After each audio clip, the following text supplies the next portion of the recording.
Welcome to VoiceThread 3 of 3 for Faith-Rooted Leadership in Abortion Work presentation. This series is a profile on Dr. Willie Parker.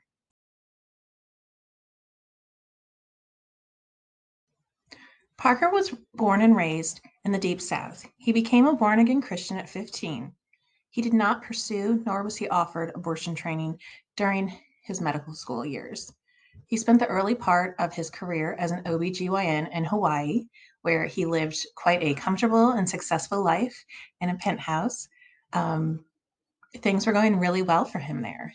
Unfortunately, hospital policies changed, and in 2002, he was asked to begin performing abortions at an independent clinic. Parker struggled to make peace with his faith and performing abortions, but he felt like he kind of got a stamp of approval while he was listening to Reverend Dr. Martin Luther King's sermon, I've Been to the Mountaintop, where Dr. King explores the story of the Good Samaritan.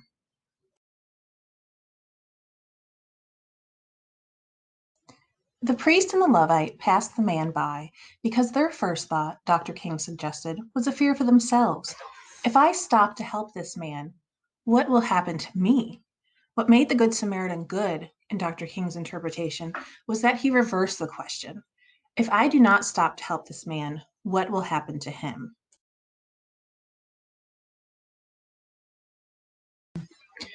Dr. Parker has been the recipient of numerous awards. He has also appeared in several documentaries and has been interviewed by multiple publications. He is also a former chair of the board for Physicians for Reproductive Health and a former board member of the Religious Coalition for Reproductive Choice. Dr. Parker has provided abortion care in Hawaii, Michigan, Mississippi, Alabama, Pennsylvania, Georgia, Illinois, and Washington, D.C. He frequently commuted to out-of-state clinics while being based elsewhere.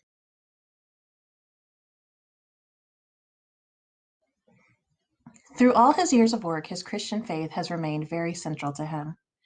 He said, "Many seem to accept, without thinking, that to be a Christian is to oppose abortion rights. In my view, the only Christianity that mandates an anti-abortion view is emotion-based faith, a rigid reading of Scripture that invites no questioning or interpretive consideration.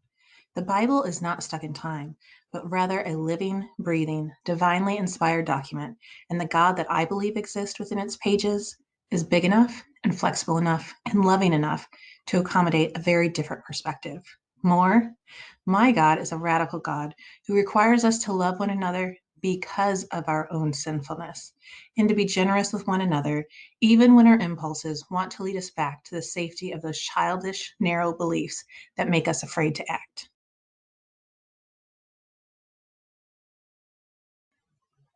While I appreciate Dr. Willie Parker's work in abortion care, and I believe that his memoir, Life's Work, A Moral Argument for Choice, is one of the best examples of faith in abortion care, I believe it would be irresponsible for me not to address controversies currently surrounding him.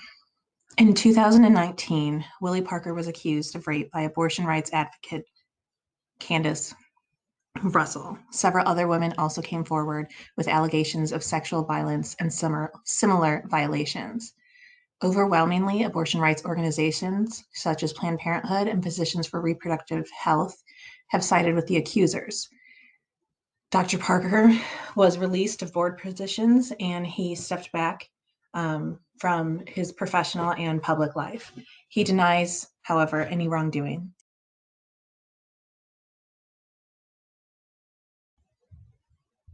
In conclusion, while the so-called religious right dominates the conversation surrounding abortion care in the United States, clergy and religious leaders have a long history of supporting abortion access. Clergy and religious leaders of all backgrounds remain active in the fight for abortion care and reproductive justice. In my opinion, though, they could be a little louder.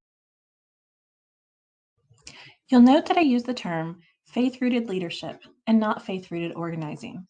I believe that abortion work is still very focused on a few individuals, a few key players. I do not have the time in this presentation to dive deeper into the secular grassroots organizations that are working on abortion care and access.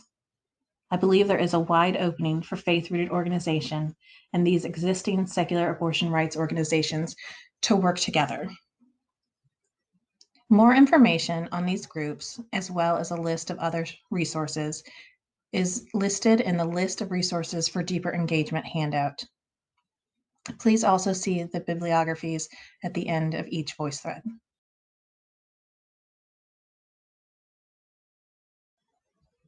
These are the works cited for VoiceThread 3 of 3, a profile on Willie Parker. Please feel free to engage them for more information.